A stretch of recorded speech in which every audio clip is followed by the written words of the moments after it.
Good morning, I'm Pauline Verzosa. It is Friday, the 6th of February, and we're bringing you Morning Matters because your mornings matter.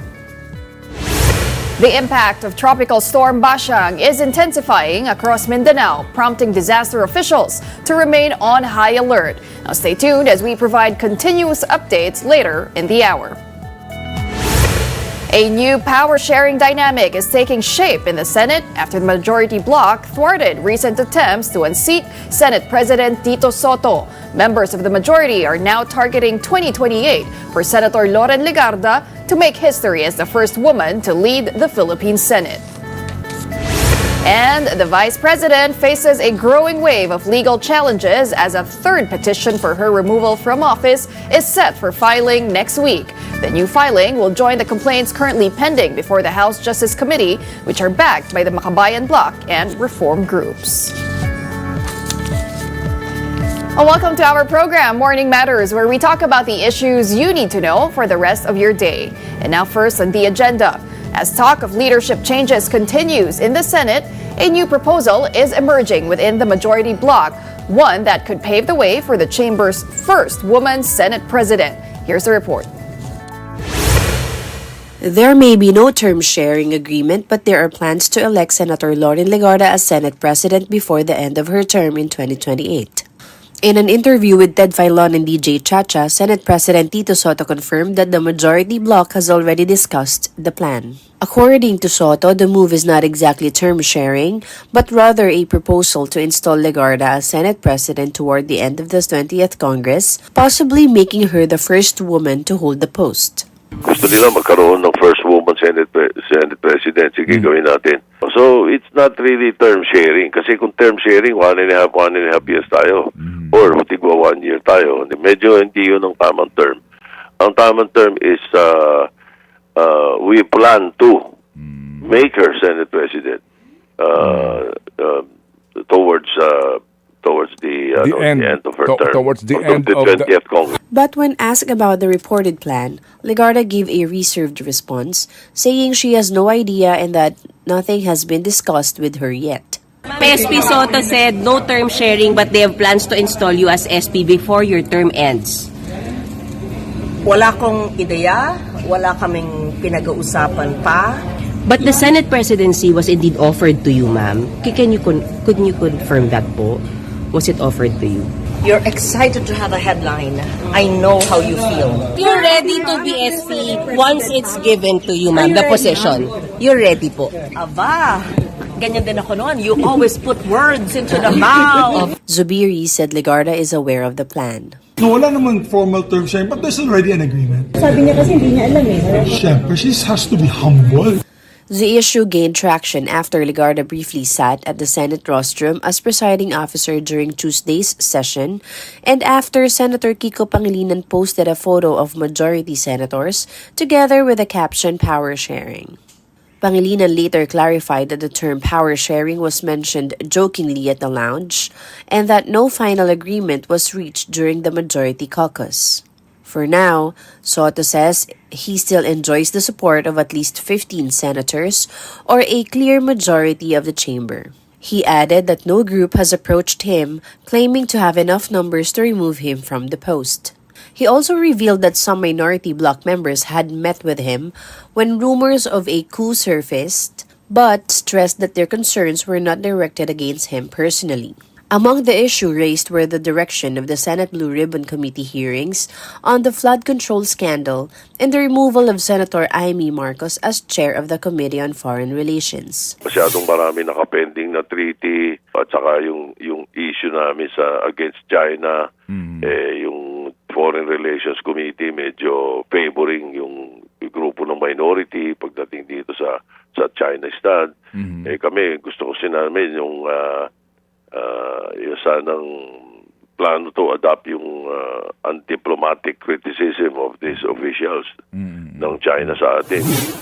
Soto said the Foreign Relations Panel is a majority committee that should be led by a majority member, noting that it had previously been allowed to remain under Marcos despite her minority affiliation in hopes she might eventually join the majority bloc. And in other news, the DILG said the government is strictly enforcing its anti-EPAL policy, which prohibits civil servants from attaching their names or photos to government projects. Interior Secretary John Vic Remulla told The Big Story that any government employee found violating the directive may face administrative charges. A good work sells itself. You don't have to put your face, name, image, likeness everywhere just to sell your story. You can face administrative sanctions from the ombudsman if you violate the policy. Meanwhile, Remulla said there is still no existing warrant of arrest issued by the International Criminal Court against Senator Bato de la Rosa. The senator has been absent from sessions since November last year. As far as I am concerned, there is none. As far as the DFA is concerned, there is none. As far as Malacanang is concerned, there is none. But there might be. And now on to the weather. The effects of Tropical Storm Bashang are now being felt across several provinces in Mindanao. In Surigao del Sur, several houses along the shoreline in Barangay Poblacion, Caguait, were washed away.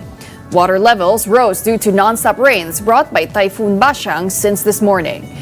Meanwhile, in the town of Cantilan, muddy flood waters rushed into homes as residents used ropes to help each other evacuate. And in Hinatuan, more than 700 residents from 5 island barangays were evacuated due to the threat of the storm. Over in Surigao City, an acacia tree fell along Amat Street after heavy rains and strong winds. Meanwhile, 3 parked vehicles were damaged, but no one was hurt.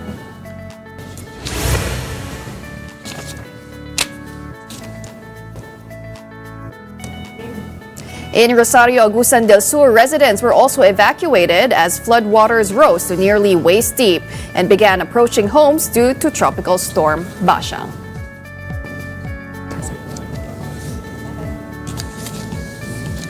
And now let's get the latest on Tropical Storm Bashang. We are joined this morning by Pag-asa weather specialist John Manalo. Good morning, John. Ano na ba ang latest dito kay Tropical Storm Bashang? Good morning, Pauline, and to all our listeners. Itong si Bashang kagabi ay naglandfall dito sa Bayabas, Surigao del Sur, 11:50 ng midnight. And sa kasalukuyan, ito ay nasa Bohol Sea and heading towards Central Visayas. Ito ay nasa waters of Malimono, yan yung coastal waters po, sa Surigao del Norte. Ito ay may lakas ng hangin na umaabot ng 65 kilometers per hour malapit sa sentro at pagbugso na umaabot ng 90 kilometers per hour. Dahil nga po, dito kay Bagyong Bashang ay nakataas pa rin sa signal number 2 yung mga lugar na ating babanggitin, mga probinsya po ito, the southern portion ng Leyte, Southern Leyte, Bohol, central and southern portions ng Cebu, Siquijor, Negros Oriental, southern portion ng Negros Occidental, Dinagat Island, Surigao del Norte, northern portion ng Surigao del Sur, Agusan del Norte, northern portion ng Agusan del Sur, Camiguin, Misamis Oriental at eastern portion ng Misamis Occidental. Signal number 1 naman, dito sa southern portion ng Occidental Mindoro, southern portion ng Oriental Mindoro, Romblon, northern portion ng Palawan, kasama dito yung Calamian, Cuyo at Cagayan Silio Island. Kasama din yung southern portion of Masbate. Signal number 1 din dito sa southern portion ng Eastern Samar, southern portion ng Samar, Biliran, natitirang bahagi ng Leyte, natitirang bahagi ng Cebu, natitirang bahagi ng Negros Occidental, Guimaras, Iloilo, Capiz, Aklan at Antique. Dito naman sa Mindanao, signal number 1 din dito sa central portion ng Surigao del Sur, central portion ng Agusan del Sur, northern and central portions ng Bukidnon, Lanao del Norte, natitirang bahagi ng Misamis Occidental, Lanao del Sur, eastern and central portions ng Zamboanga del Norte, at northern and central portion ng Zamboanga del Sur. Magpapatuloy nga po yung pan-northwest na movement nitong si Bagyong Bashang, at ang good news po dito ay as early as bukas na umaga ay masihina na ito into tropical depression. Babaybayin niya yung northern portion ng Palawan, and eventually by Sunday ng madaling araw, posibleng ito ay maging isang low pressure area na lamang. At yan po yung ating update dito sa Bagyong Bashang. John, may posibilidad ba na maglandfall ulit itong si Bashang? Yes po, no? Dito sa ating forecast ay posible itong muling maglandfall dito sa southern coastal area ng Bohol. And then eventually after po nun, posible pa ito na maglandfall ulit dito sa southern portion naman ng Cebu. At ganoon din kasunod nito yung Negros Island region. And lastly, kung kung tatapat siya dito sa northern portion ng Palawan, posible yun yung huli niyang landfall sa northern Palawan. At tama ba dyan na ngayong araw ng Biyernes ang pinaka-critical na araw kung kailan magdadala ng matinding pag-ulan itong si Basyang? Tama po yun, Pauline, no? At kaya gusto pa rin natin na i-emphasize na kahit na tropical storm lamang po ito, hanggang signal number 2 lang ito, pero yung dadalhin nitong mga pag-ulan ay may potential talaga na magdulot ng mga malawakang pagbaha, lalo na sa bulubunduking lugar o mga flood-prone areas. May ilang lugar din ba na prone to landslides?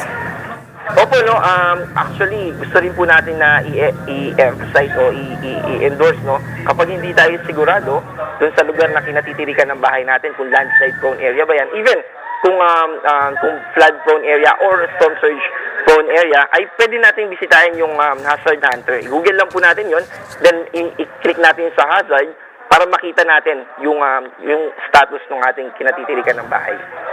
Okay, at finally dyan, may iba pa bang sama ng panahon na minomonitor ngayon ang Pag-asa?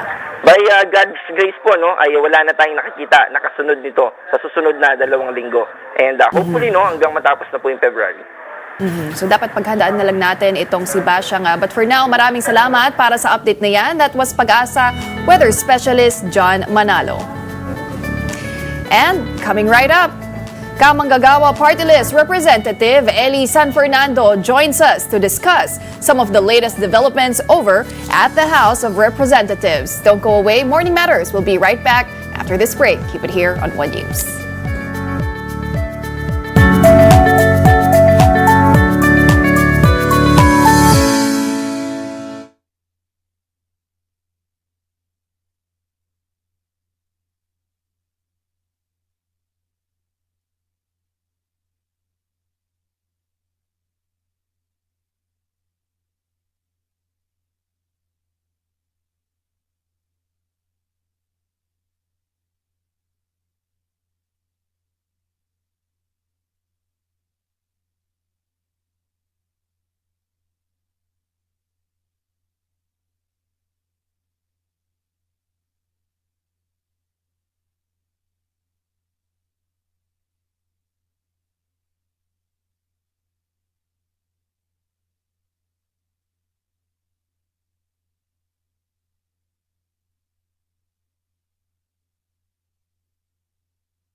Welcome back. You're still watching Morning Matters here on One News. And here are some of the latest developments over at the House of Representatives. Cavite 4th District Representative Kiko Barzaga has been suspended without pay once again by the House of Representatives. According to House Ethics Committee Chair J.C. Abalos, instead of showing restraint, Barzaga allegedly committed what the panel described as repeated and escalating misconduct even while under suspension. Barzaga said he would simply lie low and play with his cats and dogs during the next 60 days. Meanwhile, House Majority Leader Sandro Marcos denied that his proposed no work, no pay policy for lawmakers is targeting any individual. Marcos said the measure is meant to strengthen Congress as an institution and improve the quality of legislation amid long-standing concerns over absenteeism and lack of participation in hearings and plenary debates. And A bill seeking to institutionalize a national minimum wage for Filipino workers has been approved at the committee level over at the House of Representatives. And the House Committee on Labor and Employment endorsed a consolidated substitute measure that aims to ensure a fair and adequate baseline income for workers nationwide. Lawmakers said the proposal is part of a broader labor reforms addressing long-standing concerns on wages, safety, and worker protection. And to help us break down the latest developments over at the House, we are joined by Ellie San Fernando of the Manggagawa Party List. Good morning, Kong Ellie. Thank you for being here. Good morning, Miss Pauline. Magandang umaga rin po sa mga tagapanood sa inyong programa. Okay, so first of all, Kong Ellie, ano po ba ang reaksyon nyo now that the proposed national minimum wage bill has been approved already sa committee level? We are really happy, Miss Pauline, that after 36 years, finally, tumawid na sa committee level itong panukalang batas to reform our wage fixing mechanism. And this is a bold step from our regional wage fixing mechanism towards a more rational and more logical national minimum wage system. Pero Kong Ellie, for you, enough ba, sapat ba yung measure na to address yung matagal na nating alam na pangangailangan ng mga Filipino workers? Yes, alam niyo kasi ang current wage fixing mechanism na meron tayo, regional So kaya may mga regional wage. At for so long, since the enactment of RA 6727 noong 1989, hindi nag-respond yung wage fixing mechanism natin doon sa needs ng mga manggagawa, particularly yung nakasulat sa constitution natin, the right of workers to living wages. Problema natin sa wage fixing mechanism na meron tayo, yung mga sahod sa probinsya, talagang barat na barat. Say for example, yung mga katabi na mga bayan o mga probinsya ng Metro Manila, we are talking about Antipolo, Cavite, Rizal, yan. Sa Metro Manila, you're earning 695 pesos as minimum wage. Tumawid ka lang ng isang kalye, ang pagitan lang ay puno, pader, isang street lang. Kung nasa Rizal ka, from 695, tatawid ka lang sa Rizal, ang sahod mo ay nasa around 550 to 600 pesos na lang. Same goes with Cavite. At ang problema pa dyan sa current wage fixing mechanism na meron tayo, the law says regional wage fixing mechanism. Ibig sabihin per region. But when you go to provinces, ang nangyayari is municipalization. So isang probinsya na nga, magkakaiba pa yung sahod from within those provinces. So kaya ina-address nitong consolidated bill ng nagpo-propose ng national minimum wage. Itong problema ng current wage fixing mechanism, and that this will address the long-standing problem of workers when it comes to purchasing power at yung pag-address doon sa prevailing inequality per region sa mga manggagawa. Oo, kasi alam naman natin na Kong Ellie, ang inflation patuloy pa rin na umaakyat. Kaya nahihirapan din talaga sumabay itong mga manggagawa. Nahihirapan sila tapos may discrepancies pa pagdating sa mga wages in different provinces. But with this bill that has been passed at the committee level, are you satisfied with it or may mga amendments pa kayong gustong i-propose?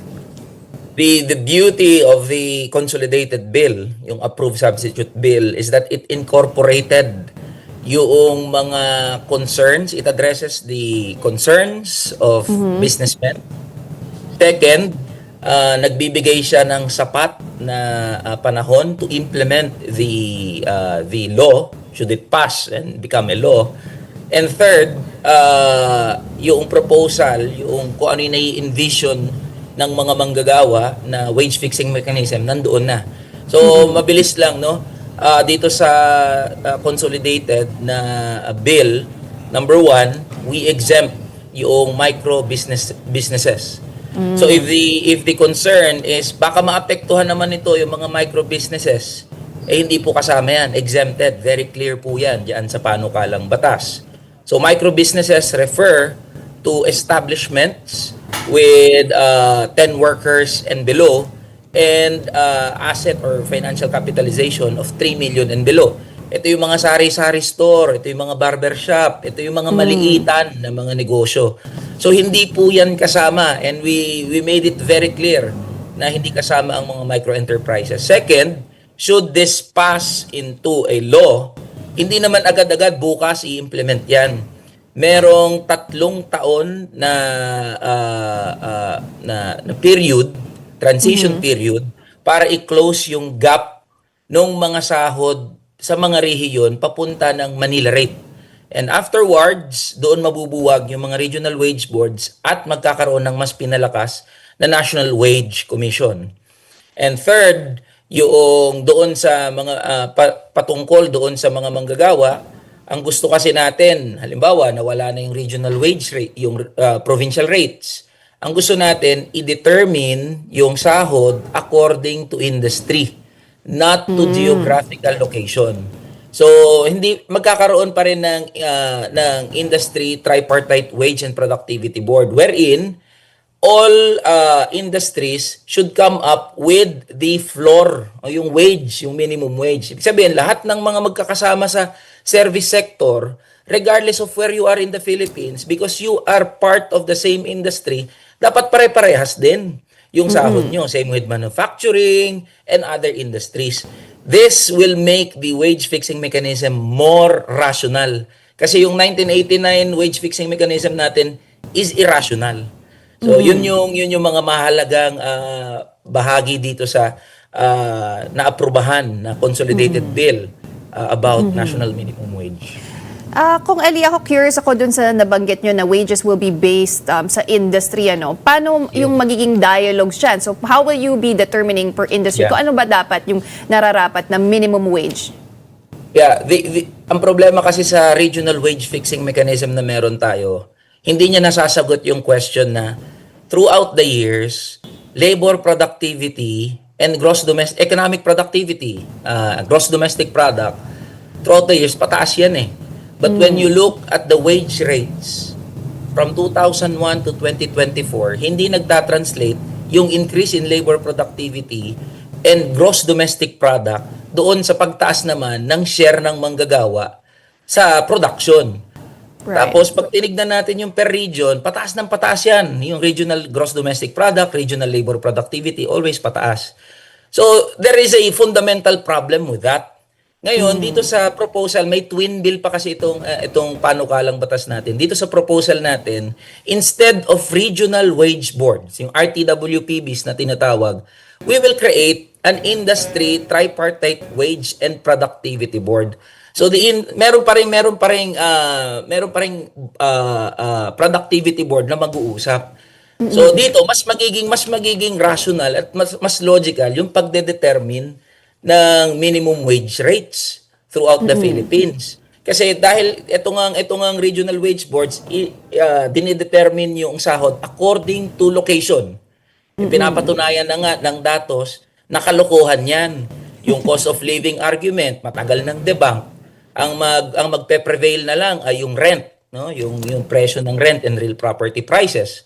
Sa mga probinsya ay talagang relatively mas mura.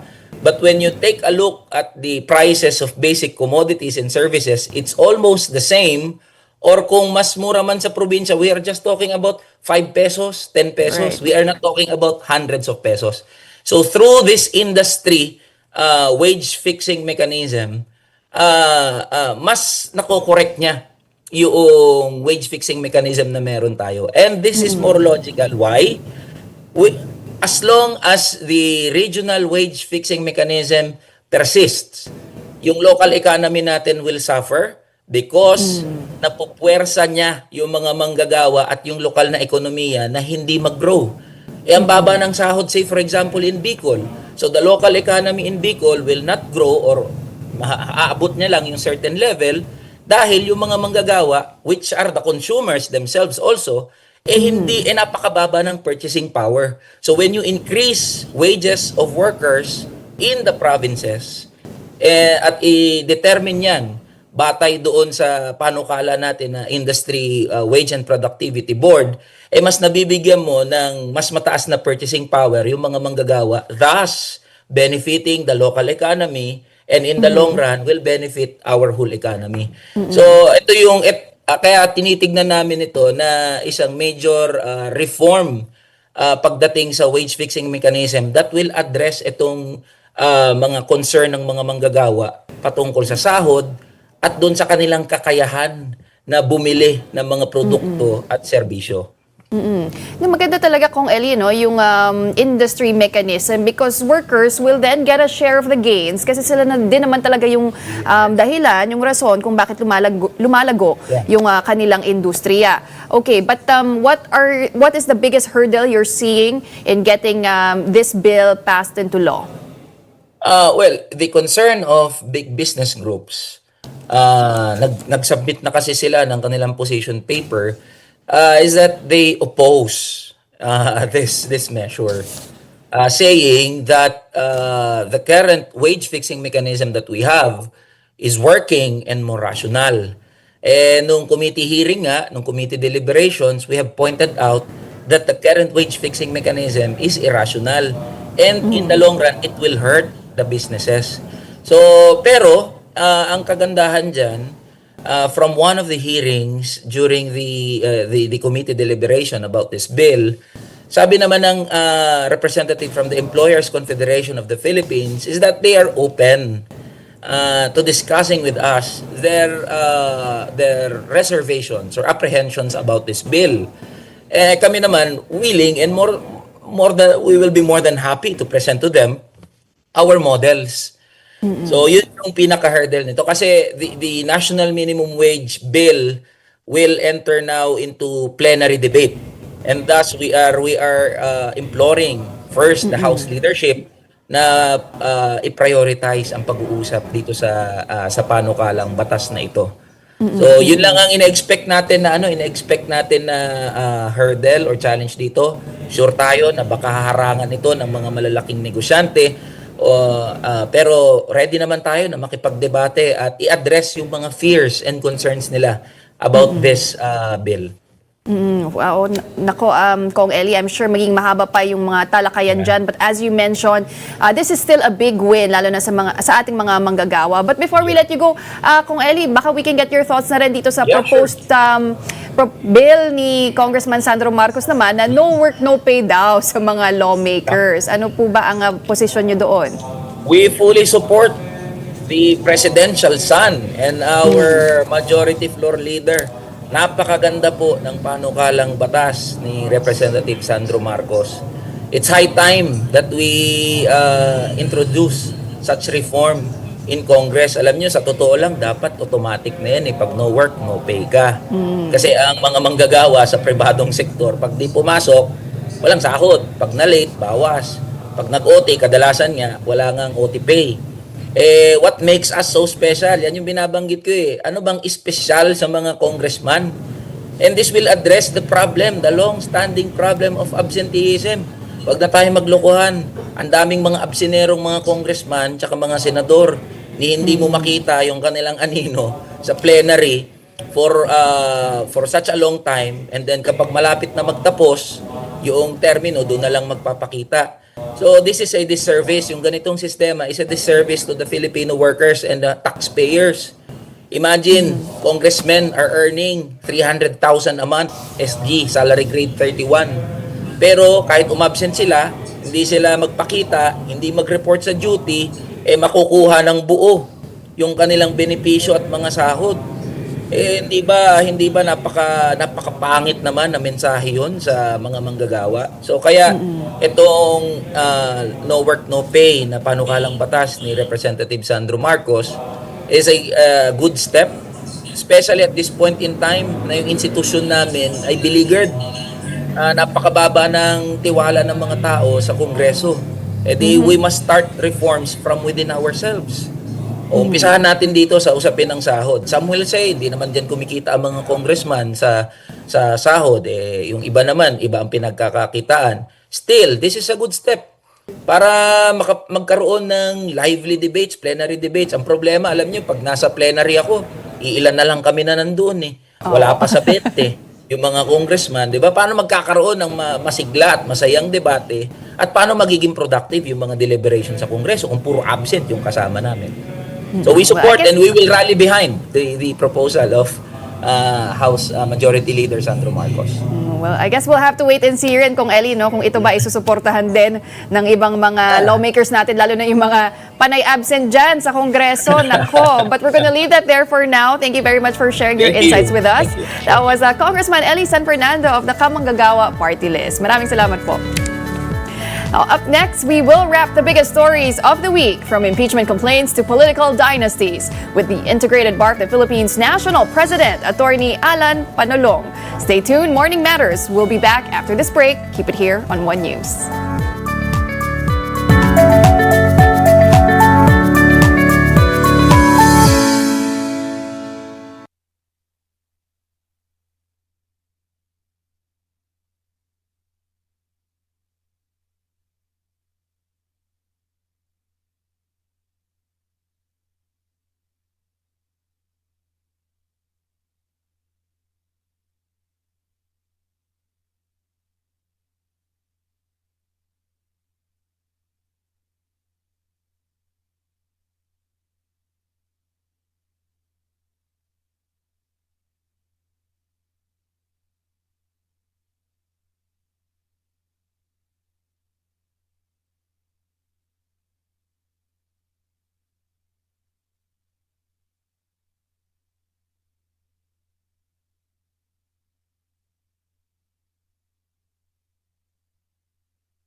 Good morning and welcome back. I'm Pauline Verzosa, and here on Morning Matters, we talk about the most pressing issues and we give you the context behind the headlines.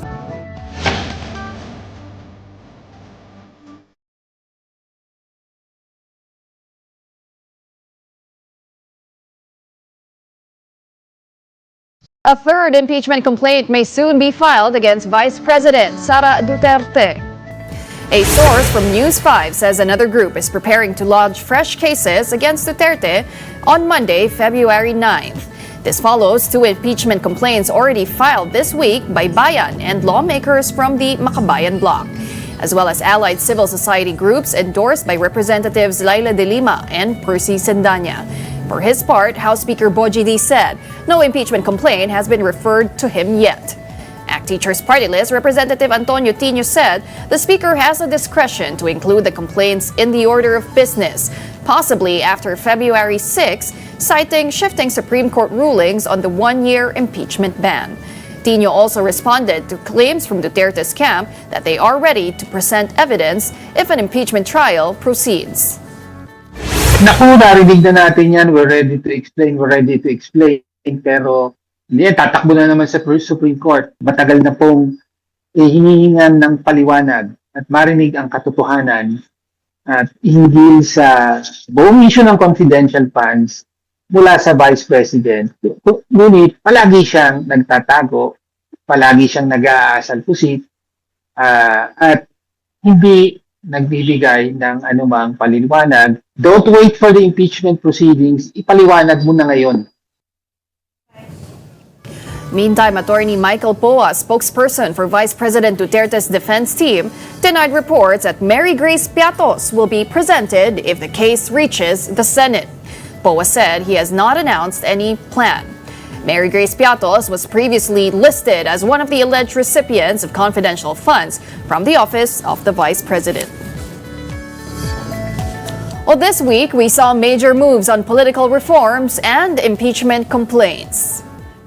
The Senate started deliberations on 6 versions of the anti-political dynasty bill, and constitutional experts still remain divided over the scope of the proposed ban, while some senators from prominent political families have expressed openness to the proposal. Meanwhile, 2 new impeachment complaints were filed against Vice President Sara Duterte on Monday, February 2, and the House Justice Committee just declared 2 impeachment complaints against President Bongbong Marcos as sufficient in form but insufficient in substance. And now let's get insights from Integrated Bar of the Philippines National President, Attorney Alan Panolong. He joins us live this morning on Morning Matters. Good morning, Attorney. Thanks for being here on the show. Good morning, Pauline, and good morning to our viewers. So it's been an eventful week, especially on the political front. Let's start with the impeachment proceedings that took place earlier this week against President Bongbong Marcos. Attorney, how would you assess how the House Justice Committee conducted the proceedings? They timely acted on the impeachment cases filed against the sitting president, no? And I think they wanted to solve the issue or the problem that they encountered during the time when the vice president was impeached. So talagang binibigyan nila ngayon ng tuhon at pansin yung mga impeachment cases. Yes, a lot of analysts also pointed out, Attorney, na this time hindi talaga nag-dribble ang Kongreso, ang House of Representatives. They tackled this immediately, although it was also deemed insufficient when it came to determining the sufficiency in substance. Now, Attorney, critics say the complaints were railroaded, they were prematurely killed, and some of the members of the committee even appeared to be lawyering for the respondent, in this case, President Marcos. Do you share that sentiment also? I haven't really looked into the impeachment cases that were filed before the House of Representatives. But, some of the members are lawyers. So maybe they look into the evidentiary in the evidence attached to the impeachment complaints, and on the basis of their evaluation and appreciation, they think that they believe that these evidence are insufficient. So they are in a position to rule on the insufficiency of substance, because we cannot allow an impeachment complaint to progress to the Senate if the evidence are wanting. So it would be a waste of money and resources on the part of the government. Not to mention that there are a lot of equally important legislative bills pending before the House of Representatives or the Congress in general, because there are also equally important bills in Senate, which would suffer a lot if an impeachment complaint or an impeachment proceeding will be had against an impeachable officer, then only to find out that the evidence are weak. So I think that is the position of the House Secretary of Justice. That's why they found out that it is insufficient in substance, although it is sufficient in form. Oo, Attorney, kasi yung hinahanap talaga ng mga miyembro, yung personal knowledge and the authenticity of the records and the documents. And because eventually, if this does become articles of impeachment, sila yung magiging prosecutors niyan, right? When it becomes a trial over at the Senate. But how can complainants strengthen any impeachment complaint moving forward, as for future impeachment complaints, knowing what we know now, kung gaano talaga sobrang arduous nitong process of establishing sufficiency in substance, attorney? Well, first things first, they have to lay down what are the particular violations that the impeachable officer had committed. Then, upon determining so, then they have to check on the evidence. No, they have to look into the evidence. Number one, titingnan po nila kung ano yung relevance, competency, at saka yung authenticity ng isang evidence. Because an evidence may be anything may be used as evidence, but as to its admissibility, it's a different matter.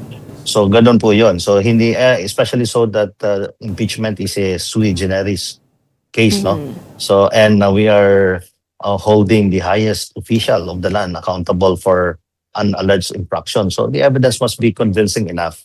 Because remember that these impeachable officers, like the president and the vice president, they have mandate from the people. So in order to remove them from office by reason of their violation of the offenses mentioned in the Constitution, so the evidence should be really overwhelming. Hindi yun siya yung parang pwede na yan. So when we verify the evidence, it is actually not competent or it's irrelevant or it's not an authentic one. And I believe Chairwoman Luistro did liken this to preliminary investigation in court proceedings. So kailangan nandun talaga yung basis, it's grounded on solid basis and evidence. But now that there are forthcoming impeachment complaints against Vice President Sara Duterte, how do you see that prospering, attorney? Again, as I mentioned, it would depend on the evidence that will be produced by the proponents of the impeachment complaints. But impeachment is, although it is a process or procedure of removing a highest official or those enumerated officials under the Constitution, but we have to take note that impeachment is actually a political exercise also. So may mga interplaying factors. So as far as the political aspect, it may have an effect on the progress of the impeachment cases should it be filed as mentioned next week by the proponents against the vice president. Well, the charges are still somewhat the same from the complaint that was filed last year, attorney, no? It's still bribery, graft, and corruption. And mukhang yung evidence na gagamitin dito are yung mga notices of disallowance from COA, nandyan din yung mga disbursement forms. Do you think that will count as authentic records in order to hurdle sufficiency in substance? If the as mentioned by Representative Luistro, if the process in the preliminary investigation will be similarly used in appreciating the impeachment complaint against the vice president. So mataas po yung pa natin ngayon eh. Kailangan yung evidence should have meet this reasonable certainty of conviction, no? So having said that, if these documents are authentic and they were produced from the source, no, and that indeed there were findings by the competent government agency like the Commission on Audit, stating that there was indeed a illegal use of public funds, then it may. But if say the COA process is a long process yan eh, kasi it doesn't mean that it's a transaction was they have this process na kung halimbawa i-disallow in audit yung isang bagay, meron pang remedies available for the government employee. Pwede pa niyang i-appeal yun eh. Pwedeng tumakbo hanggang Supreme Court. So meaning to say, as to the findings of irregularities or illegality of the transaction, hindi pa po fully settled yun. Because once it would be appealed before the Supreme Court, the court would settle whether the disbursement is allowed or not. So medyo magkakaroon sila ng problema dyan kung COA audit po yung gagamitin nila. Because the COA audit, the COA findings are not actually final. Well, nabanggit nyo rin kanina, Attorney, this impeachment process is not just for exacting accountability. Let's face it, it's also a political game. It's a numbers game. But with that, does impeachment still function as an effective tool for accountability in our political system? I would say yes, because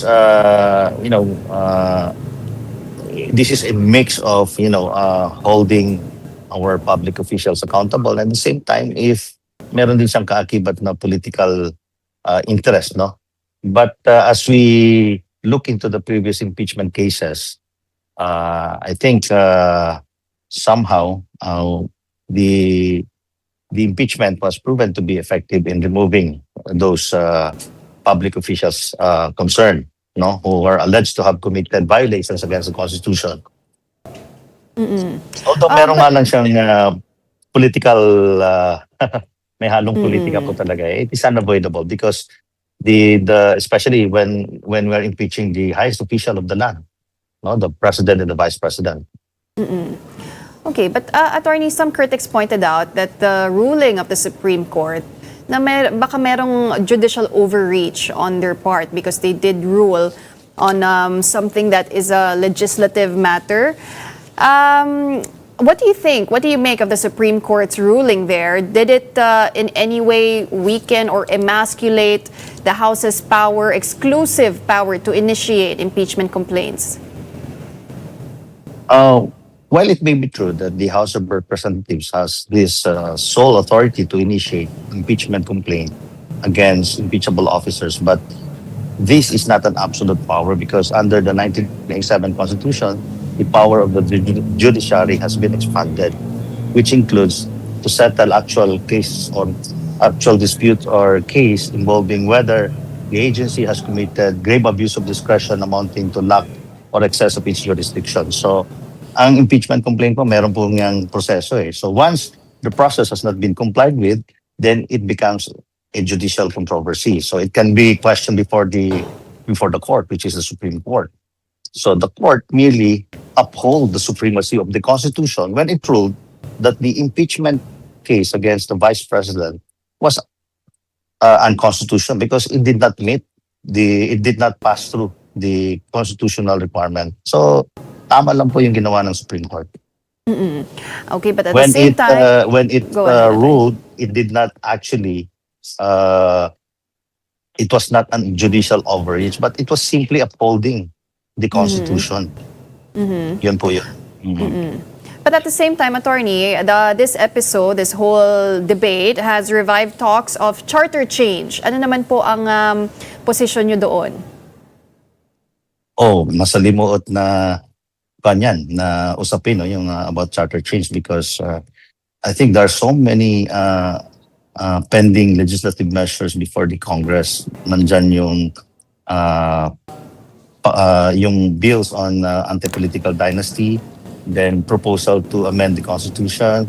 So kailangan maisa yung pananaw ng ating mga mambabatas kasi parang nakikita ko parang sabog ang dami nilang plano. So they have to make a priority bill, no? Kung ano ba yung bills na pwedeng maging batas, no? So for the charter change, it's a very I don't think as of the moment, I don't think it will pass through the Congress because as I said, mas maraming equally important issues no that the Congress should address, and even the people are for me I think we are not also ready for that. Okay, so from impeachment, if we may now shift to the anti-political dynasty bill. This week, the Senate already started deliberations on 6 versions of the bill. Ano po bang tingin nyo doon? Are we now closer this time to having this bill enacted into law? Because Attorney, bills have been filed in almost every Congress since 1987, but none have prospered. But do you think this time we might be closer to that? I think so, because 2 weeks ago I was invited as a resource speaker in the House of Representatives, and there are 22 bills pending before the House. Defining what political dynasty is. as enshrined in the Constitution. So, for so long as the House of Representatives and the Senate will work hand in hand on this, so I believe within this year or even next year, we may be able to pass. The Congress may be able to pass a law or enabling law that would define anti-political dynasty. Pero ang tanong, attorney, how do we define a political dynasty? I mean, from a legal standpoint, in your opinion, what level of consanguinity is generally considered acceptable for political succession or for those holding public office?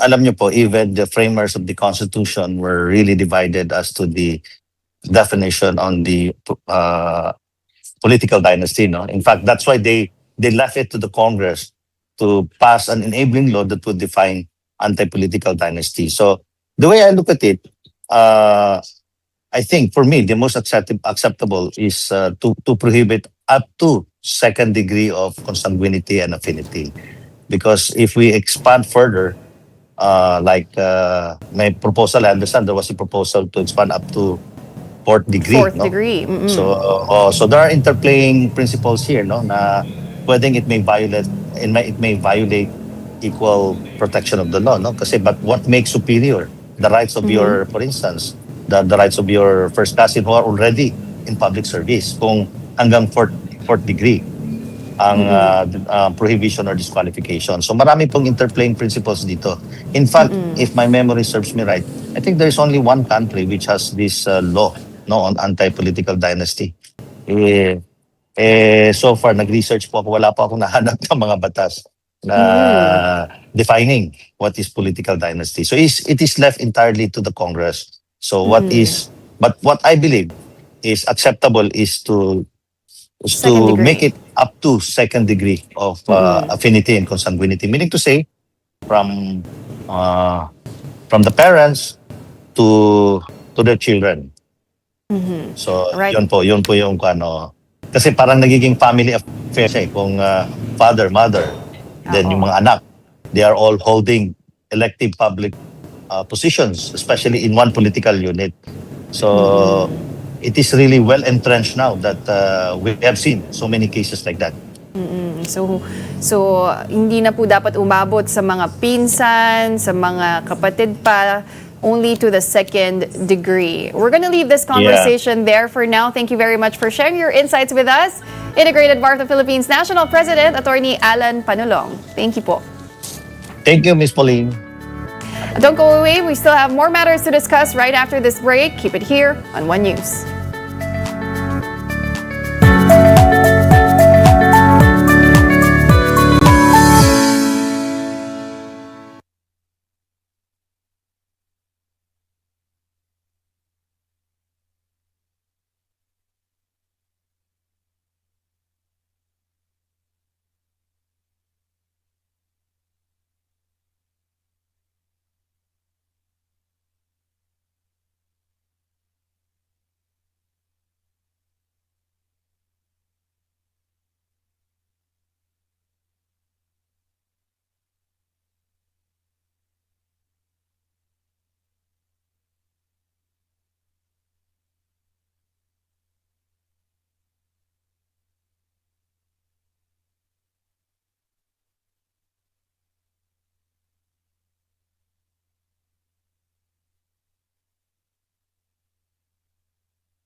Welcome back. You're still watching Morning Matters here on One News. President Bongbong Marcos resumed public engagements outside Malacanang Palace 2 weeks after being diagnosed with diverticulitis. The chief executive attended the launch of the Test the Skills Passport mobile app in San Juan City on Thursday.